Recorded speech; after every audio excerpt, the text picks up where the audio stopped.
de l'égalesse,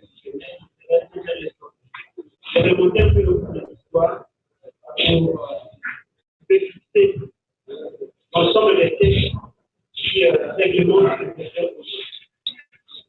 Nous avons trois textes de procès. Le premier texte, c'est celui de 1990, la loi portant sur le marché des télécommunications, qui a fait suite aux accords de Marrakech,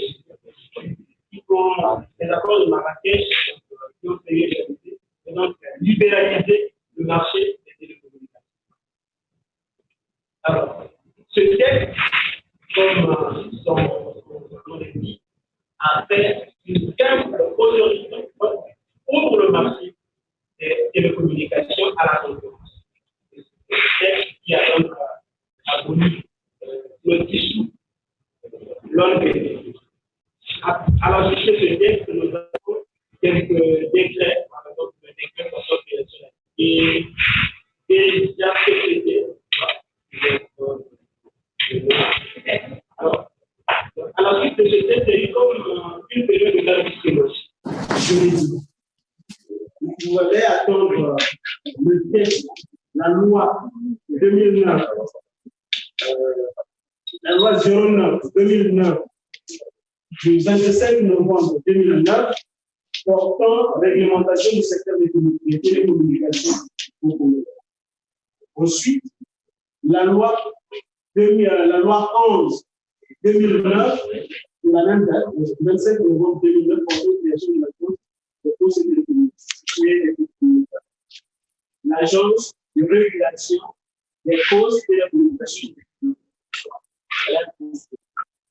Lorsqu'on voit tous ces textes, on se rend compte qu'il n'y a pas de texte spécifique au domaine de l'Internet. C'est le premier, par exemple, celui de 2009, par exemple, cette loi 09 2009 du 25 novembre 2009. Elle règle la gestion et la infrastructure, la régulation du marché et le règlement des choses à travers l'électricité.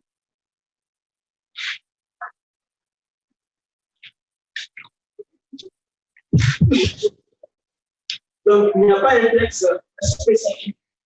L'RPC, ensuite, on a vu à la loi sur portant création de l'RPC. Là aussi, comme l'RPC, c'est une autorité de régulation du code de la paix. Donc, elle n'a pas, absolument, vocation à régir les questions d'Internet.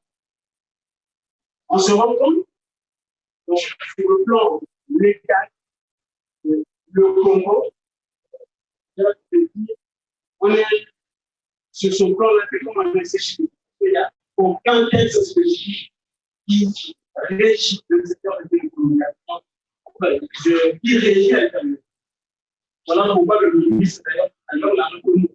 Quand on parle des cinq lois portant sur la sphère criminelle, la sphère criminelle, parce qu'il y a une aujourd'hui, on ne va pas ce panel, c'est un peu moyen de démontrer pour la solution de loi qui devant régir les communes. Merci. Une question Monsieur Thierry Gobin, voilà. C'est l'agence de régulation des communications électroniques. Quelle lecture faites-vous justement pour que vous inscrire ce cadre-là légal et constitutionnel de l'écosystème numérique de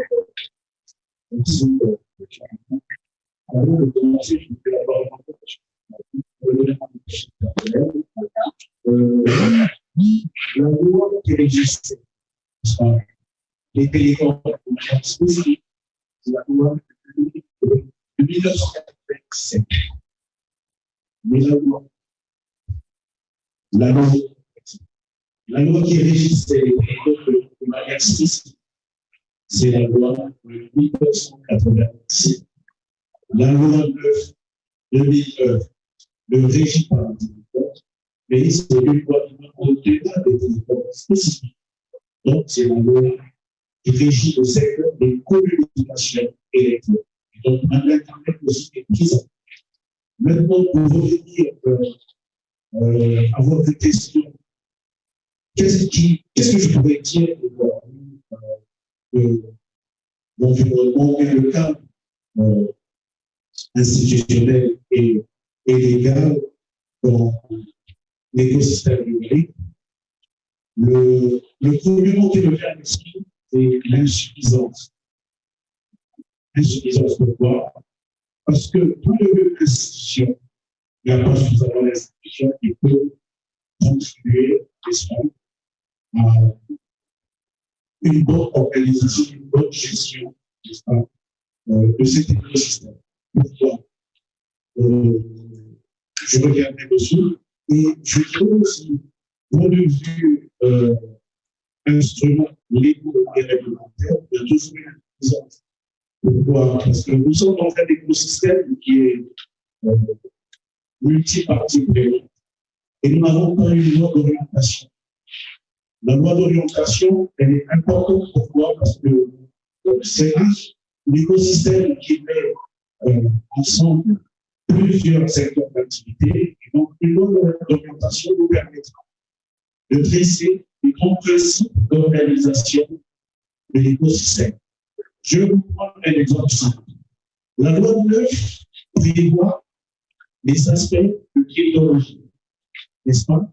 Mais comme il n'y a pas une loi d'orientation, donc les gens ne savent pas comment s'organiser, comment se comporter, et bien, le décret qui régit la certification des communications électroniques est malheureusement pris par le ministère des Transports, qui normalement n'aurait pas de compétence. Est-ce que vous comprenez déjà qu'il y a véritablement un problème? Une loi d'orientation, c'est une lettre qui fixe les grands principes dont vous allez les faire dans l'écosystème numérique pour que chacun sache comment se comporter, qui a compétence et qui n'a pas compétence. Et aujourd'hui, aussi, lorsque je parlais de l'insuffisance du cadre institutionnel, c'est parce que nous sommes dans un grand écosystème. Mais on n'a pas une plateforme de concertation où toutes les parties prenantes peuvent s'asseoir et de faire comment redynamiser les choses. Donc, entre le jeu, je parlerai d'insuffisance de ce cadre institutionnel et légal. Merci, monsieur Gomain. Alors, nous avons un autre monsieur Gomain, système parti Gomain, Alison. Une phrase compliquée de la société civile, utilité justement pour l'Internet des futurs au Congo. Que vous inspire, moi, qu'est-ce que vous pensez de ce cadre légal et institutionnel qui fait beau au Congo?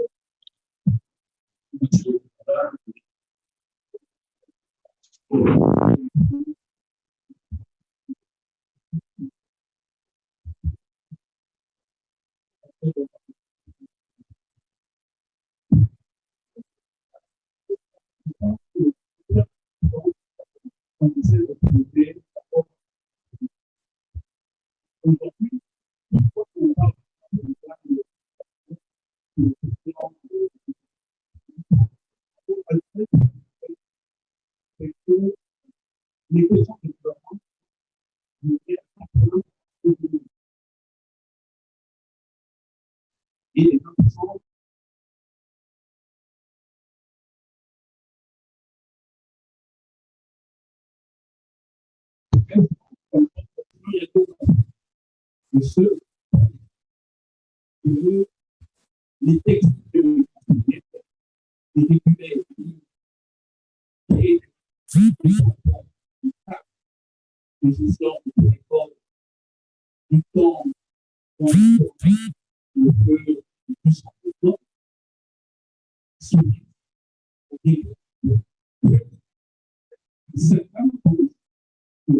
Internet n'a pas mais pas au terme. Et il y en a d'autres que c'est un nouveau paradigme, c'est une nouvelle manière de faire. et il faut forcément être des droits. Et donc, on a deux types d'approches. C'est là et c'est le pense que moi, je vais faire surtout à côté des instruments. Parce que le problème de fond, c'est que Internet progresse la vie. Mais ce qu'on comprend, c'est que la loi, c'est quelque chose qui ne vient pas pour avoir de l'interaction impossible. D'accord? Mais seulement la loi donne la possibilité de punir. La loi donne la possibilité aux actes, donne la possibilité que certains évitent les autres actes qui vont suivre. Et donc, je veux prendre en vérité pour Internet, il y avait une norme sociale qui existait, qu'on appelle les coutumes. C'est des groupes qui se co-régulent.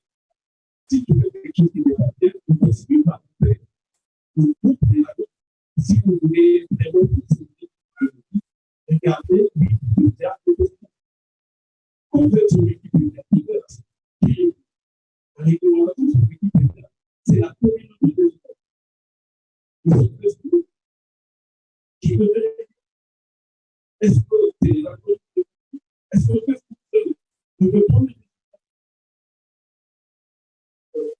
l'existence des juridictions? Quand on dit que c'est bien,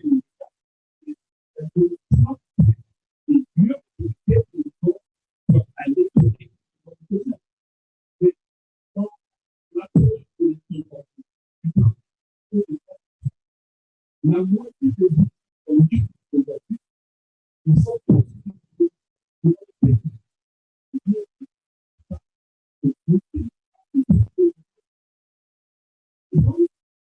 si on veut que l'État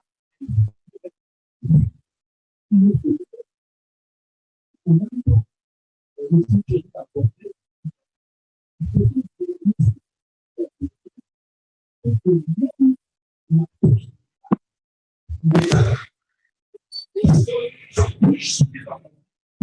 les choses changent. C'est Internet, on a connu il y a 10 ans, c'est pas Internet. Et je crois que l'Internet qu'on connaît aujourd'hui, c'est pas Internet qu'on va avoir. Alors, comment est-ce que l'approche d'État va être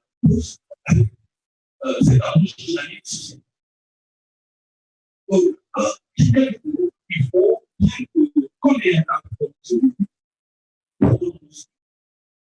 Tout ça ne sont pas des sortes d'ingénieurs qui sont pas dans ce niveau et qui font tout. Ils sont tranquilles, ils sont là pour rivaliser les choses. Je suis bien d'accord avec vous. Parce qu'on rebondit avant ce que vous parlez des comportements qu'il est sur Internet. Oui, ce que j'ai envie de m'arrêter, c'est qu'aujourd'hui, un comportement antisocial peut naître aux États-Unis et le lendemain, je vous assure qu'il arrive assez facilement par le biais de Facebook, WhatsApp, Instagram, Twitter, Snapchat et tout le reste. Alors, du coup, est-ce qu'il faut toujours parler de l'insuffisance du cadre légal en ce domaine? Je me dis que la société civile a aussi son travail énorme à faire là-dessus. Parce qu'on a tendance, justement, pour vous, à toujours jeter la pierre sur voilà, l'État, la société civile. Que fait-elle exactement?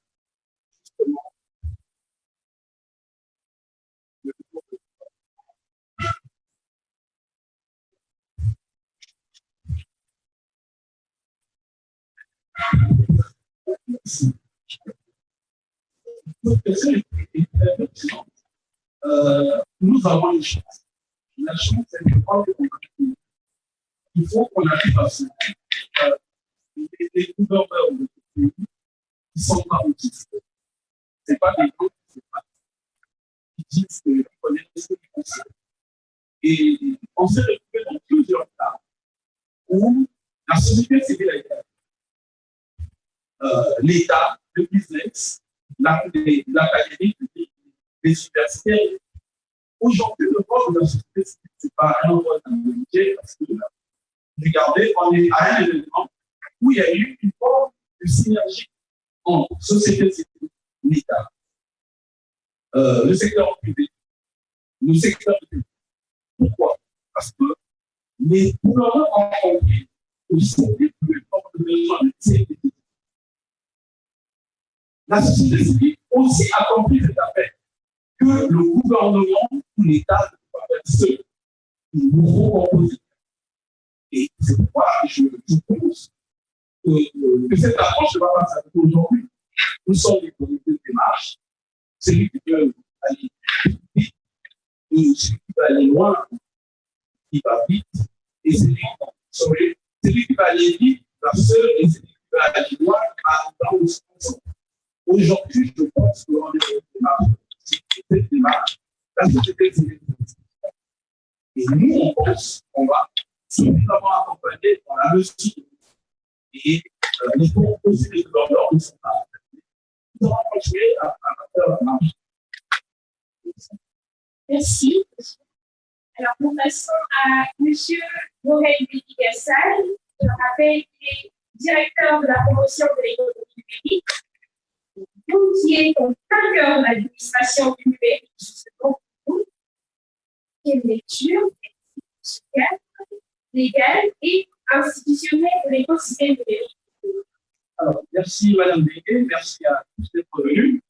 S'agissant du cadre légal et institutionnel au niveau, je dirais que le cadre est simple, mais est-il suffisant? Je dirais que non.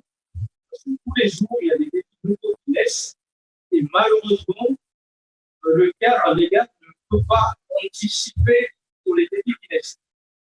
Forcément, le cadre légal s'inspire des défis existants pour essayer d'encadrer, pour essayer de réguler. Aujourd'hui, il y a un phénomène nouveau qui fait rage. Il s'appelle des défis qui sont anticipés, qui se retrouvent sur Internet. Ça, c'est un vrai problème, c'est un vrai défi. Nous sommes tous concernés parce que tous, autant que nous sommes ici, on peut être victime. On est content que ça soit à quelqu'un d'autre. Demain, ça peut être moi, ça peut être M. Thomas, ça peut être vous, ça peut être X, ça peut être Y. Et si ça arrivait aujourd'hui,